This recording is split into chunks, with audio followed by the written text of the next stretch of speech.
I'd now like to hand over to the CEO of CRC for Transformations in Mining Economies, Guy Boggs. Over to you, Guy. It's about time, Glenn. Thanks, mate. How's that for a witty start? Look, thanks everyone for joining today. I'm really excited to be able to talk to you about the CRC. The way Anna and I structure these conversations is I'll start going through a few slides on what the CRC is about and where it's set up to achieve, and how we've structured the CRC to enable that. And Anna will then go into a lot more detail on the research framework and some of the planning and work underway to frame our foundational project activity. So for those who don't know me, my name is Guy Boggs. For the last few years, I was working with the West Australian Biodiversity Science Institute. It was an unincorporated joint venture between the universities in Western Australia, CSIRO, and a number of state government departments. Our role was to bring industry, government, the broader end user community, and research sector together to solve big issues for the state. And mine rehabilitation and closure in particular, and relinquishment even more particularly, came up very strongly in the early days as a priority issue for us. We were engaged to develop a completion criteria framework for the state, which has been adopted by government. And the one line we had through all of that was that the whole system around rehabilitation, closure, relinquishment, or this idea of transformation of assets, consideration of mining as a temporary or transient land use, is quite broken, and needs a concerted research effort. My own personal background, had worked in the agricultural industry in NRM previous to the role with WABSI, and as an academic with UWA and Charles Darwin Uni, looking broadly at remote sensing GIS type technologies, the way in which they integrate with modelling, to look at landform design, sediment transport and hydrology modelling, and broader conversations around landscape ecology and landscape management. So look, again, a broad background. Anna and I probably share a common language. We come from slightly different backgrounds, but what we do have in common is this idea that we've worked across multiple disciplines and in multiple areas. And I think for this CRC, that's particularly important and particularly valued, where we're looking at integration and significant transdisciplinary work. So I'm going to jump into the CRC, about what CRC TiME is now. Many of you probably have been aware of it. It's been a 2.5-year journey for Anna and I to get the CRC to this point, and with many people involved throughout that time. And now we have the opportunity to implement CRC TiME's vision, which is to unite Australia's regions in the development and delivery of economic, social and environmentally resilient post-mining futures. There are a couple of key words in that statement that I like to emphasise. One is this idea of uniting Australia's regions, and uniting is a word that we use throughout the CRC to address some of the challenges where there has been a disconnect between mining operations and post-mining environment, and that disconnect occurring across government, across industry, and across our communities. The other point I'd like to emphasise here is we are very open in our definition of regions here. They range from peri-urban environments right out into remote and regional Australia. To achieve that vision, we would like to see the CRC enabling regions and communities transitioning to a prosperous and sustainable post-mine future. So this moves well beyond achieving rehabilitation. We see creating greater opportunity for lease relinquishment and divestment of assets through improved residual risk understanding. So this concept of residual risk as the barrier to the transformation of an asset, that as it goes from being part of a mining operation to being part of a post-mining environment or a broader community, is something that we've never addressed very well. And so whilst we've seen significant investment in rehabilitation type R&D, and we acknowledge this is not a new area of work. I myself did my PhD in this space in the late 90s.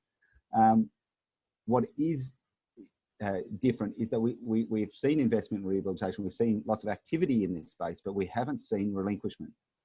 And you know, some of the great work by UQ in terms of building databases around upcoming closure really highlight that we're only at the tip of a wave that is going to grow in terms of mines approaching closure and the need to relinquish assets.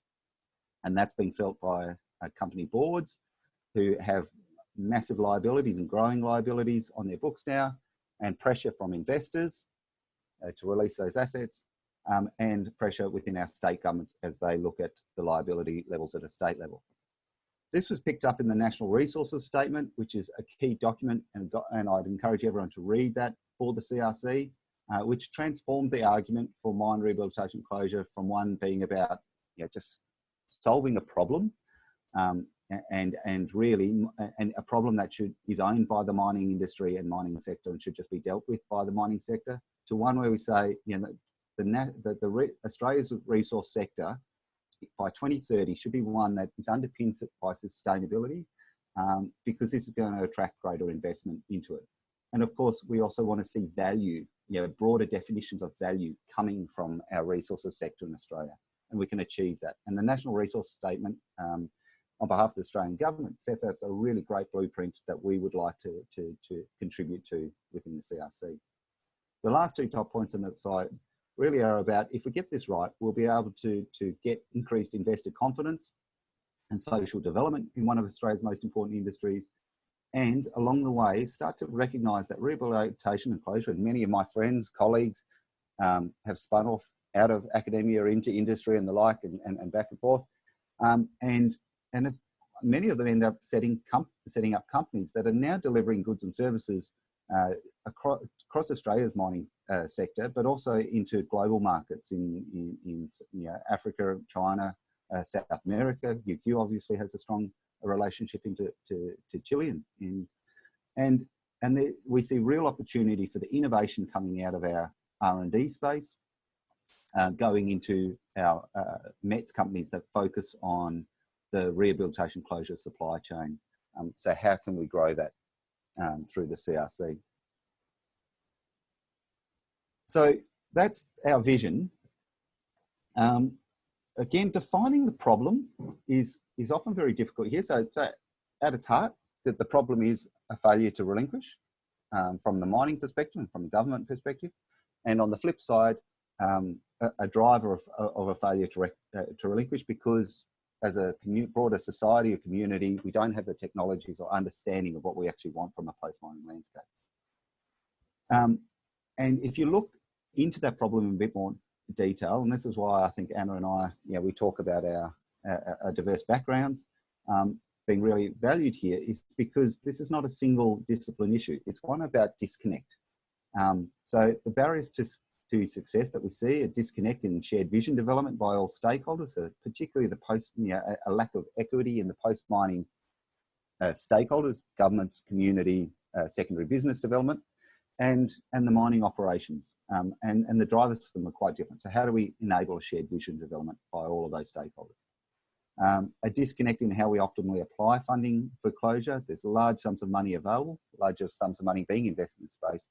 And a question we get is, well, we don't have the tools or techniques to actually understand how to get net benefits from that investment.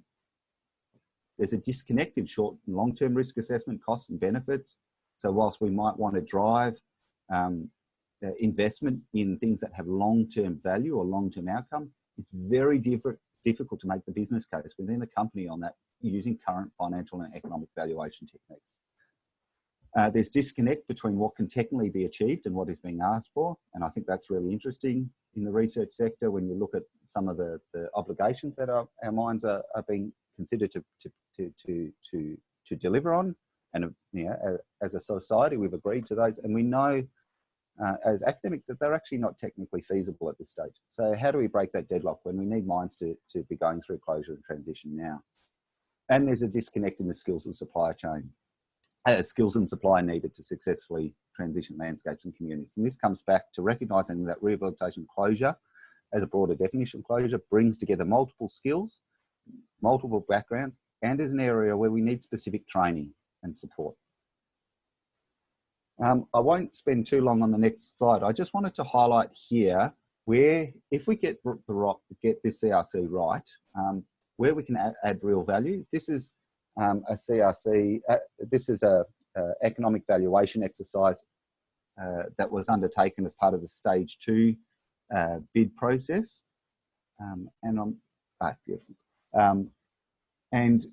Where we looked at a value emerging from the CRC, one was in this concept of new mining projects. So yeah, there is pressure on boards, pressure on the investment community, pressure on governments to approve new projects or get involved in new projects without a demonstrated track record to successfully rehabilitate, close and relinquish mines. And that's going to put increasing pressure on new projects. So if we can get that right, there's value in for attracting new investment. There's value in driving confidence in investment in rehabilitation services on a regular basis, particularly for regional jobs. And this was highlighted by the Queensland Government's Financial Assurance Report. There is value in the post-mining landscape that is being unrealised, particularly in agricultural development and repurposing opportunities. There is value in the way in which our innovation can support a growing mining equipment technology services METS sector, delivering into the rehabilitation and closure supply chain. And of course, there's some really strong intangible values coming from the environmental outcomes and Indigenous social benefits, particularly where we see mining operations having a strong presence in remote and regional Australia and with remote Indigenous communities. So that's why we should be delivering on the CRC. I don't take those numbers too strongly, but I do take the points of value as being critical to us. And I think it's a key message for us today when we're thinking about the research that the CRC can do, that we're thinking about it in the context of delivering those sorts of outcomes.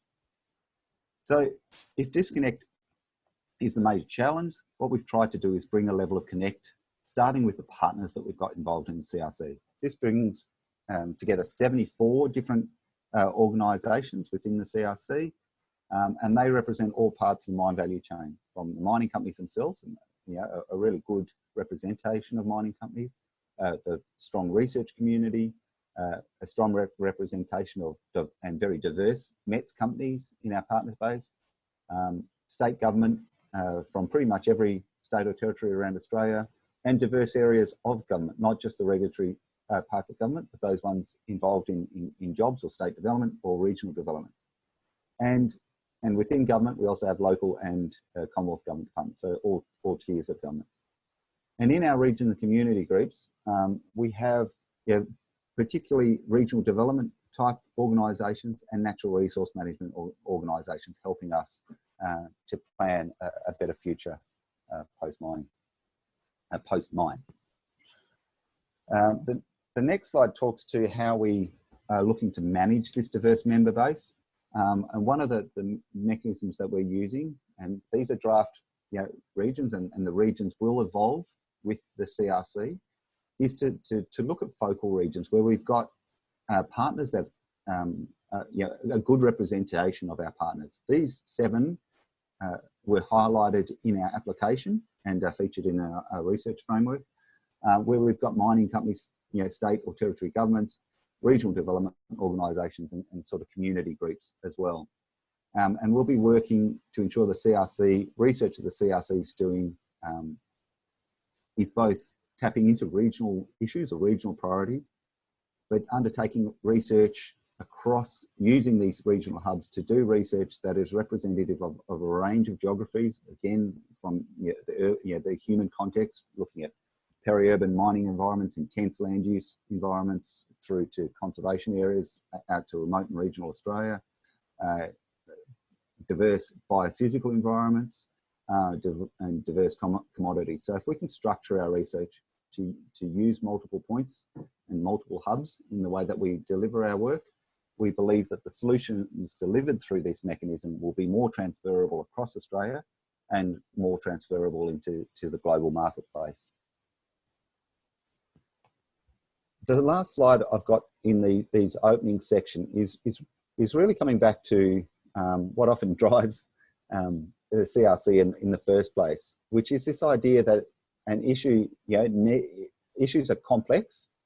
They need a cooperation across a diverse group of partners to come together, and they need a level of scale of investment that only the CRC program can do. So, I mean, I imagine most people on the call today are familiar with the CRC program. Obviously, this is Australian government funded program, but it's one of the few mechanisms that provides large scale and long-term investment. So we've got investment from the Commonwealth for 10 years of $29.5 million.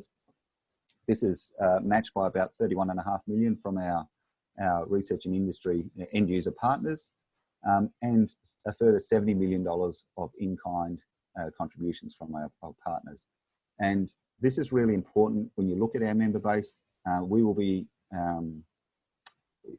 using, or we have a significant amount of value brought to us, both in-kind and cash, from that diverse partner base that I mentioned before. And this means that we've got this idea of being able to tackle the problem at a scale that it deserves, and one where we can really focus on this, I guess, a nexus, or being an industry broker for specific and site scale challenges, recognizing that often mine rehabilitation, there is a tendency to focus on issues at a site scale. We expect that the CRC will be able to bridge a number of those gaps. So that's sort of the CRC in a nutshell. And I'm just going to take you through a few slides on how we see the CRC operating. The first point here is that we're looking at the next 18 months of planning.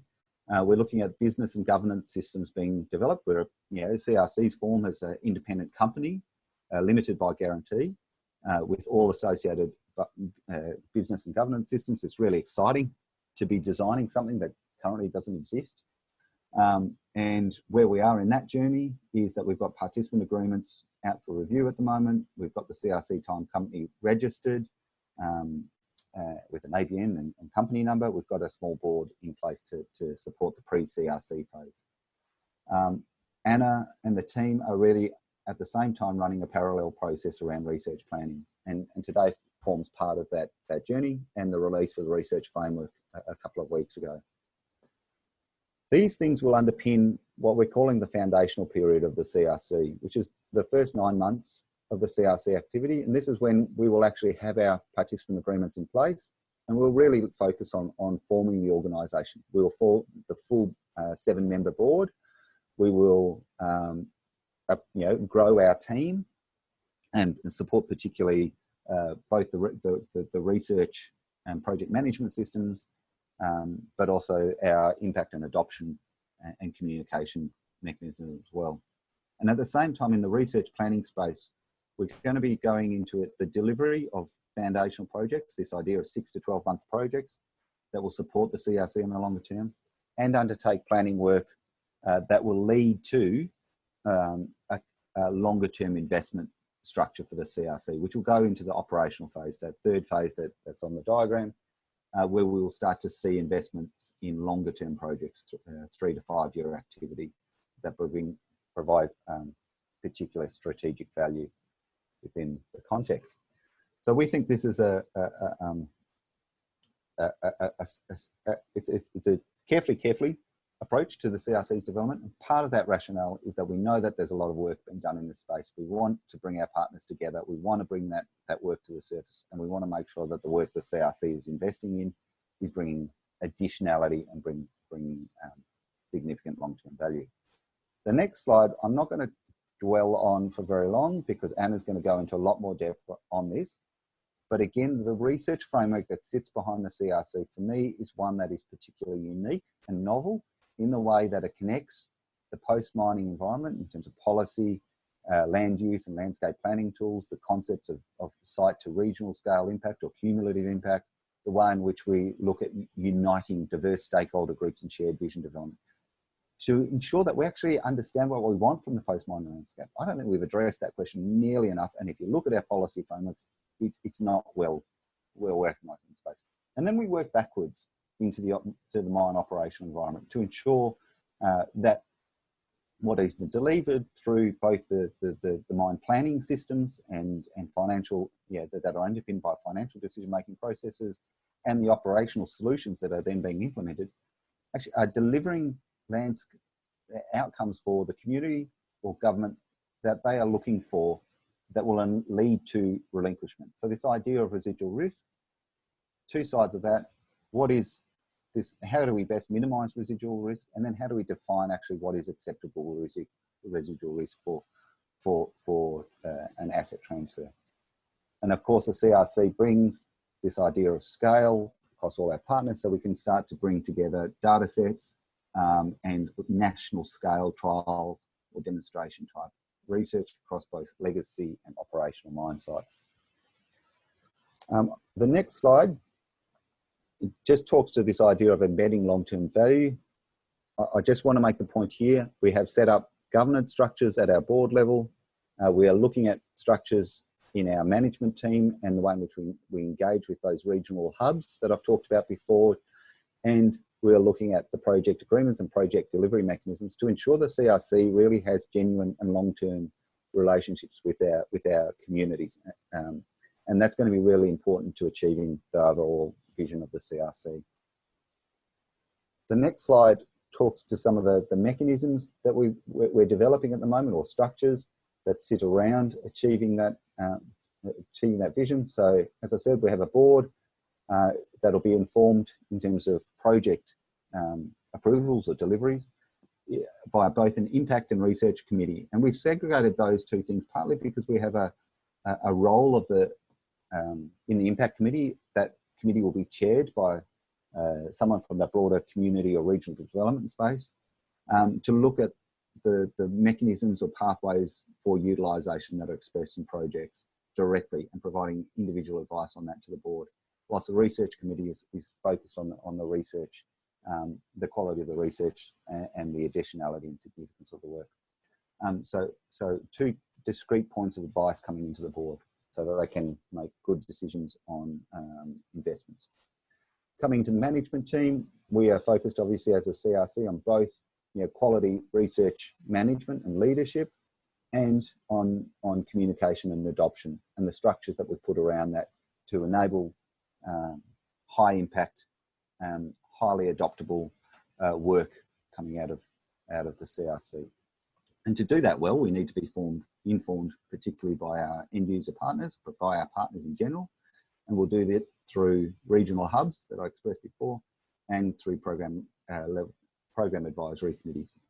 And this, of course, CRCs are driven by projects, and we are very open to ideas coming across all our partners. We want to capture the best ideas and bring them into the CRC and through the CRC. And we want to look at the delivery mechanisms that we're putting in place to ensure this idea of utilisation, impact and change in transformation across the broader mining economies is leading to better outcomes around rehabilitation, closure and relinquishment. The last slide I've got here is just a bit of a happy snap of who we are as a current team. Our board, Bruce Kelly, ex-Rio Tinto, Global Lead for Environment for 30 years. Christine Charles, ex-Executive Director within Newcrest and CEO within South Australian Government. Paul Vogel, current NT-EPA Chairman and past Chairman of South Australian WA EPA and current Chair of the CRC for Contamination Remediation Environment. Very strong establishment board, and a delight to work with them as we're going through the founding stage of the CRC. Within management, myself, Anna and Peter Zazzolo as Chief Operating Officer, and our research leadership team, Fiona Haslam-McKenzie from UWA, Brian Mabey from Curtin University, Glenn Corder from the delightful University of Queensland SMI, and Jason Kirby from CSIRO, a really strong, engaging team that will be leading a lot of the conversations going forward into the program and project planning. So I encourage you to contact any member of the team and look forward to working with you in the CRC. That's me. Thanks. Thanks. Thanks, Guy. We do have a bit of an opportunity to take a few questions here. Sorry, I'm a bit slow getting back online. And there are no questions in the question box at the moment. So you've done a great job, Guy. You've explained it extremely well. I'm sure there might be some questions before the end of the session, but given there's no questions, maybe might just hand over to you, Anna, to speak about the next part of the the evolving research strategy. So I'll hand over to you, Anna, and then please enter your questions in the Q&A, and we'll see how many we can do by the end of the session. Thanks, Glenn. Hello, everybody. I'm Anna Littleboy. I'm with the Sustainable Minerals Institute at the University of Queensland. I've been there for about 2 years, and when I was brought in about 2 years ago to lead one of a cross-cutting program of research that was looking at achieving greater levels of integration between many of the centres right the way across the university onto research involving the mining industry. My background from sort of early career stage has really been around trying to understand environmental and social consequence from large-scale disruptive change around the resources and the energy sector. So it's been absolutely fantastic that one of the things that I've been working on at SMI has been with a whole load of people around Australia to get this cooperative research centre established. And my job here today is to really paint more of a picture of what the CRC is going to do. So what's kind of in the research part of the CRC, and how are we going to develop that particularly over the next 18 months, where we're looking to really go through a very comprehensive process of consultation and engagement to develop a 3 to 5 year research strategy for the CRC. And a key point to make, point I want to start from, is that this isn't a blank sheet of paper. So to get a CRC up, you have to do a fair amount of consultation and cat herding and researcher wrangling and all of those things. And in order to produce a proposal that is good enough to meet the needs of federal government. So there are a lot of things already established about how we envisage this CRC operating. And one of the first things, since we got the go-ahead, one of the first things we've been doing is just to capture those in a document that we've now circulated, which we're calling our research framework.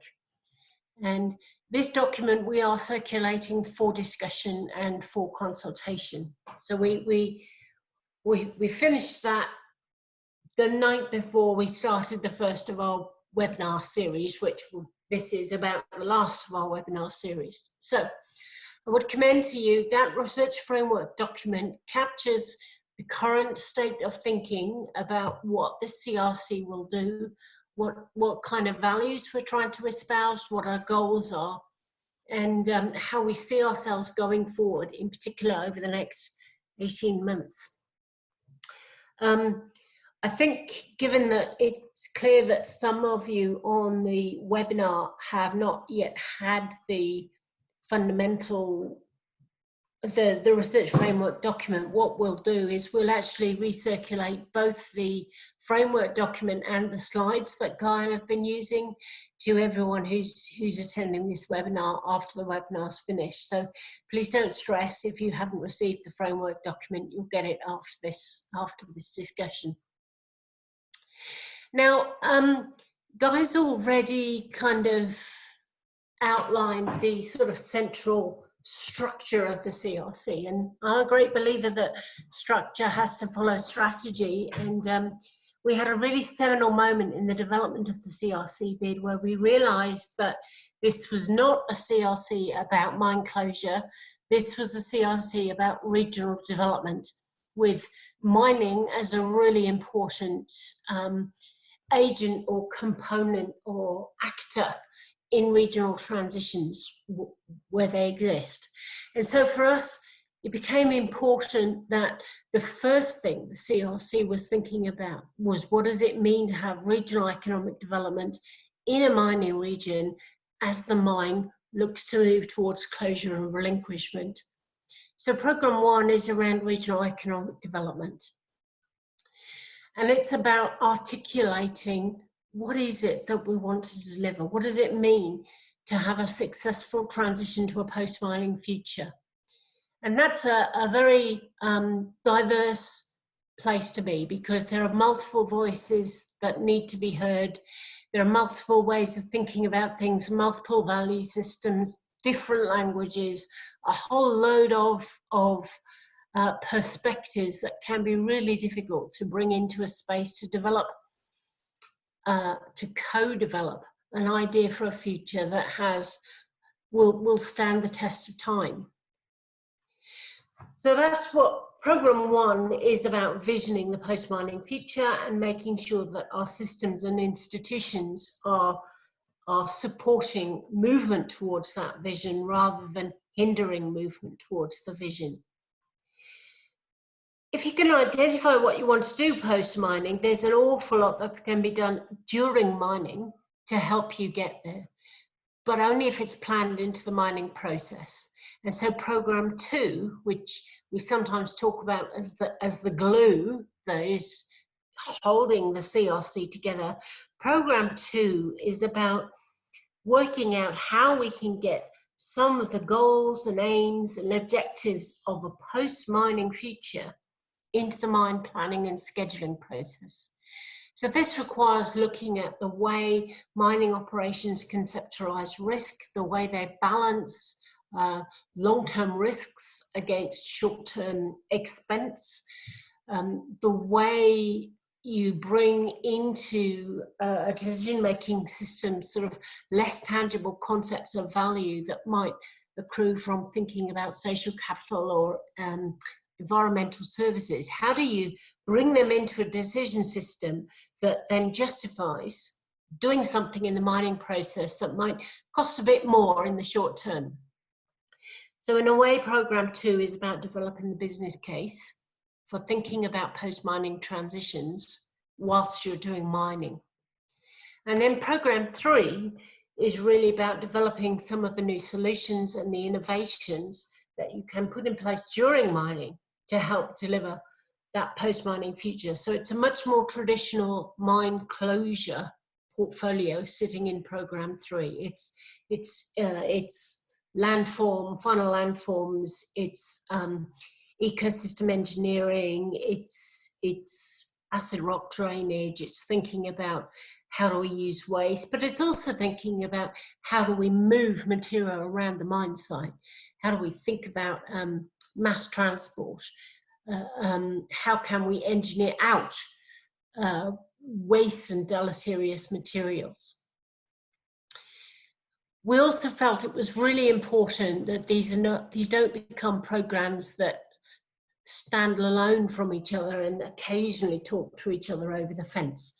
And so we're building into our structure a number of ways of actually integrating between the programs, but critically, we've put in a cross-cutting theme, which is going to be looking at if we have a place-based approach to our work, a number of regions, how do you actually network the learnings that are coming from each of those regions and maybe multiple mine sites where demonstration projects are happening?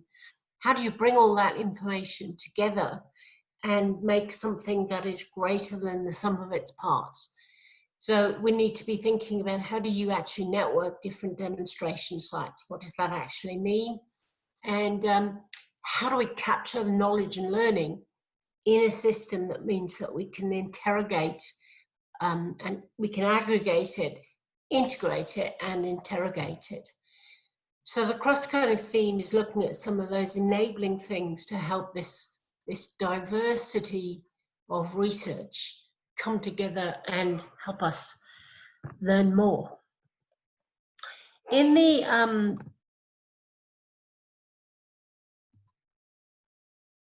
sorry, can you, yes, in the research framework, at the back, there are 4 appendices, and the appendices are syntheses of each program. And in those syntheses, we're talking in a lot more detail about the goals of the program, the core challenge that they're trying to address, what outputs we're seeking to deliver, and what outcomes we're hoping to achieve. I've got a slide here for each of those programs, but I'm not actually going to go through each slide in detail. This is really to try and demonstrate to you that we're starting now to delve down into a far greater articulation of what is going to happen in each program in the cross-cutting theme. So all of this is now up for discussion and development as we move forward. So regional economic development, as I say, is really the core challenge. Is how on earth do you get some kind of concept of a post-mining future that has respect for the various different perspectives that come into the frame when you're thinking about what can take decades, a transition from an area being fundamentally driven by mining to an area that is fundamentally driven by alternative sets of activities. And in particular, one of the things we'll be looking at there is how do you actually really build mine closure planning processes into regional strategies.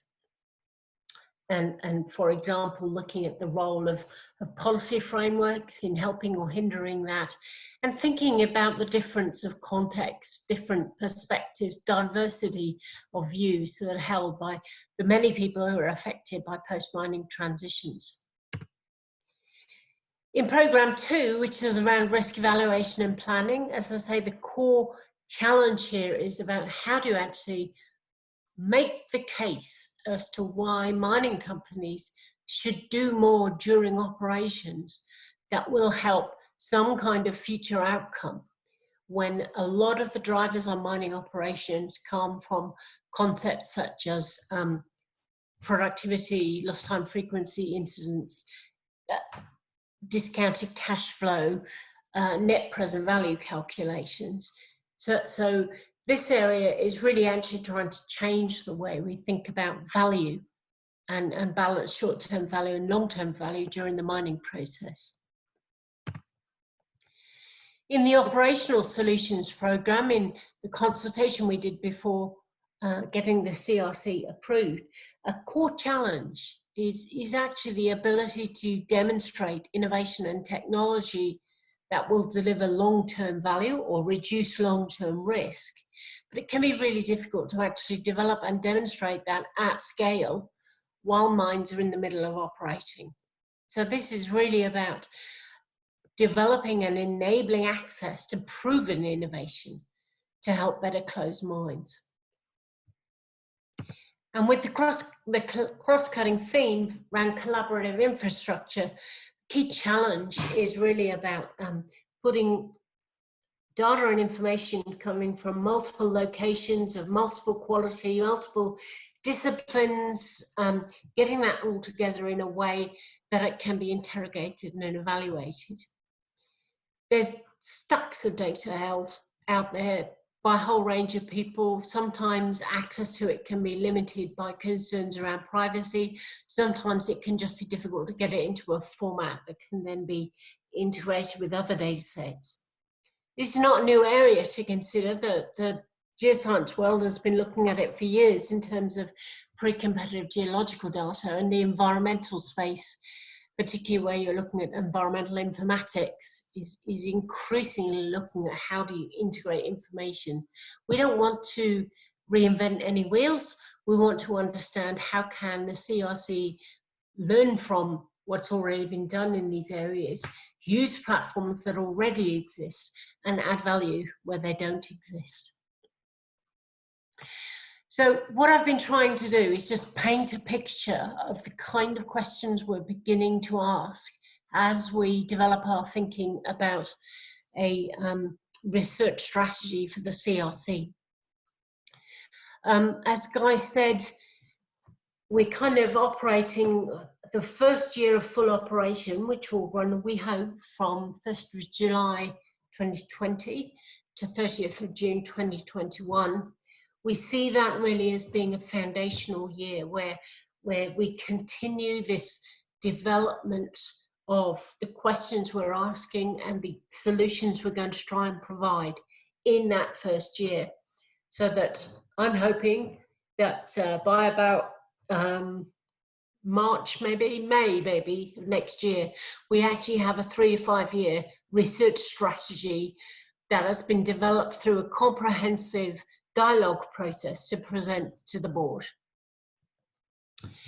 And in that strategy, because as any good researcher knows, the question is, okay, how do you get a project up and approved?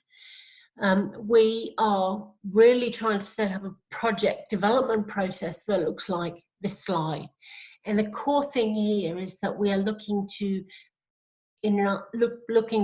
co-develop projects, and to co-develop projects with the end users who are going to be the people who are going to use the outcomes of the research. Whether that end user is a mining company, or it could be a community group, or it might be a local government agency who's going to use it to help some kind of regional development process.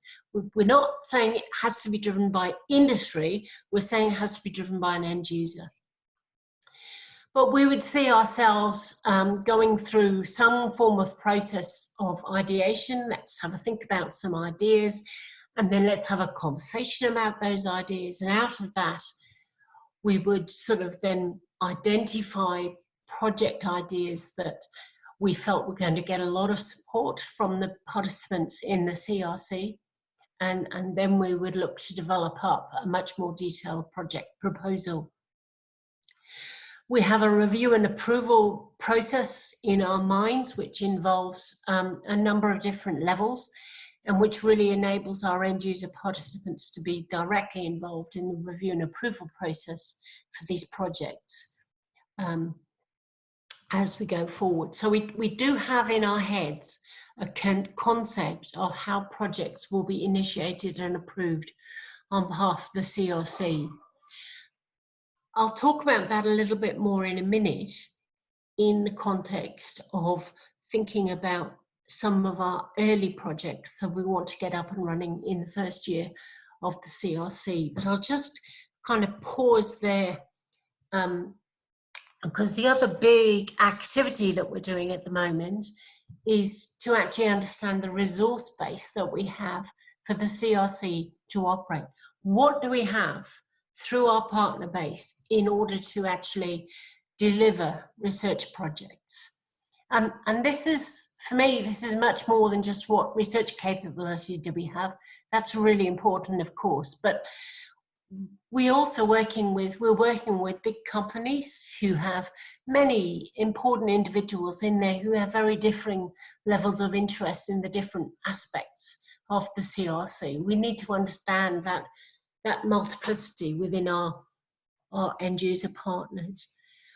Within some of our SME and MET companies partners, we have access to people with really good knowledge about how you take an idea and take it to market through some kind of appropriate business model. So that's an expertise, that's a resource we have at our fingertips now with the partnership base developed for the CRC. Within our community partners, we have people who understand what it means to have conversations or to represent interests from community groups. Again, that's a capability that we need to be looking to access and really leverage so that any research we do has maximum chance of getting adopted and used once the research is completed. We need to understand what do we have access to in terms of demonstration sites through our partner base. And these could be operating mine sites, abandoned mine sites, sites that are already moved into some kind of post-closure future. But we need to understand where they are, what characteristics they have, and how we potentially could use them in furthering the research goals of the CRC. And then finally, we do need to bottom out the dollar basis that we have. And of course, like everyone else, we have a level of uncertainty that we're dealing with as a result of COVID-19. What is interesting though is that we haven't been asked to slow down progress towards developing the CRC. I think now that the federal government has allocated the funds, they actually want to see the funds out in the economy as fast as possible. The uncertainty really lies in the ability of our partners to release the funds that they've committed to the CRC in the face of what's happened to them around coronavirus. On the right hand side of this slide, I've just sort of captured for UQ, we are making the largest contribution as a research institution to the CRC. And there have been active conversations around this with the SMI and the faculties of EAP, Bell, Haas and Science. And I've started conversations with individual units within each of those faculties, and I'm very happy to continue those conversations on a kind of request by request basis, so that we can talk about you know, how the CRC might relate particularly to any centre's particular set of interests. We're doing the same with all the other research partners. So I'm hoping you can see there that we're very busy at the moment trying to, if you like, pull together all the thinking that needs to happen in order to develop a research strategy, a long-term research strategy for something as large and as high profile as the CRC. And the research framework discussion document is an invitation to you to take part in helping us do that over the next 6 to 18 months. What I'm just going to go on and talk about now are some of the immediate next steps, and I mean immediate. This is June and July thinking to develop a portfolio of early year 1 projects that could be undertaken within the CRC.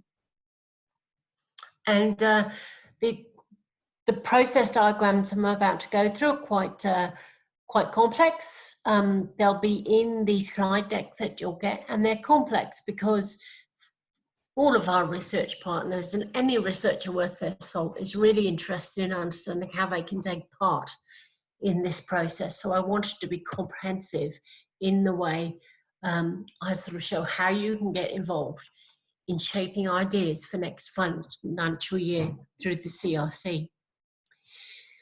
We're currently in the middle. This is about the last of the CRC fundamental webinars that we've been running, which is the blue box on the left. And of primary interest to most research institutions is what are we going to do to sort of begin shaping our project base for next year. It's actually not the only track that we're working on. We also need to think about, Guy talks about the regional hubs. We need to be thinking about how do we engage out into the regions and understand their priorities. And as I've said, we need to understand what is the level of resourcing that we have that we can put to the development of and delivery of research projects. But if we look first at the project-based flow, we are moving from these webinars to a series of program-specific workshops that will be run through next week. And these are hopefully slightly more interactive events that will be done, one for the Regional Economic Development Programme, one around risk planning and evaluation, and one around operational solutions. And out of those workshops, we really want to be testing both the research goals of the programme, which are the sort of long-term framing for the programme, but also some thought starters that are captured in the research framework for early foundational projects within the CRC. And so out of the program workshops, we want to identify a set of potential foundational project ideas that may then go into working group kind of activities, which would be much more hands-on. Let's shape up this idea. Let's think about what this idea might, what it's seeking to tackle, who's interested in it, why this is something that we need to do in short order as the CRC gets up and running. And we've developed an ideation template, which are the sort of white boxes. And that ideation template has been developed in order to capture those foundational project ideas. So ideally, we're looking for the working groups to have conversations and dialogue about good ideas, and then capture that idea in an ideation template. We're very happy to receive ideas without them going through working groups. We're aware that good ideas that are well aligned with the CRC can come from multiple sources in multiple locations. And so what I've tried to show on this diagram is that although we are working to try and sort of develop the conversation through the working group process, we're aware that there may be other routes, and what we're saying is the ideation template is the basis on which we want to kind of capture those ideas and bring them into a prioritization process. And that prioritization process we would see happening towards the end of June, and it would be based on end user input to the programs through program advisory groups. And then, of course, we as a management team would be doing a little bit of curation in terms of other ideas that are similar but slightly different. Are there ideas that actually are very unaligned with what we're trying to do in the CRC or in the first year of the CRC? So there may be ideas that are great ideas, but they're not for the first year of the CRC. So, and out of that prioritization process, we would anticipate having a prioritized list of projects and a clear idea of who, if you like, we were going to task with going and developing up a proposal, and who amongst our end user network was really the key champion for that proposal. While all that work is going on, we'll be continuing our resource mapping. And at the moment, it sounds simplistic, but at the moment the focus is on making sure we have a really good CRM so that we can be communicating with this widely diverse set of individuals and institutions in an efficient and effective way. Guy and I will also be developing a set of workshops to be run in the 7 regional hubs that were outlined in Guy's presentation. And that's to identify 5 minutes to go, priorities. So following the prioritization process and identification of project leaders, we would then be sort of sending the top picks, if you like, off to project scoping working groups to develop proposals, full proposals for foundational projects. And they will then go through some form of project assessment towards early August, I guess, and that will probably be some kind of multi-criteria assessment process against these kind of criteria. So the assessment criteria on the right are really about, for any project in the CRC, we're really looking for them to be end user supported, and we're really looking for them to be integrative in some dimension or other. If the problem is disconnect and the solution is to build connections, we need the projects, the unit of operation for the CRC, to be building connections. The left-hand side outlines some of the expectations around foundational projects. Typically, these are smaller. These are 1 year duration. They're about delivering an output in year one. And if you think about words like baselining and benchmarking and road mapping, you'll get yourself in the frame of where we're anticipating being with foundational projects. And that's where I'll leave it, Glenn, because I know we're running out of time. Oh, thanks very much, Anna. Yeah, sorry to just maybe cut you off a little bit short there, but there have been some questions coming through, but Guy has been answering some of those questions. I hope people have been able to see those questions and answers. I have, but I'm sure we can make them available if you haven't.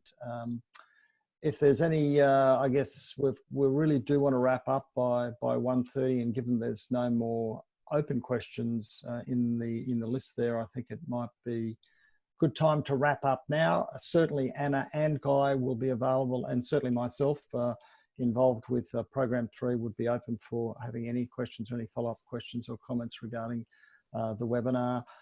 I just want to let people know that we will be holding another one of these next week. So the SMI lunchtime webinars will be held at 12:30 next week, and that will be given by Professor Long Bin Huang from the Centre for Mineland Rehabilitation.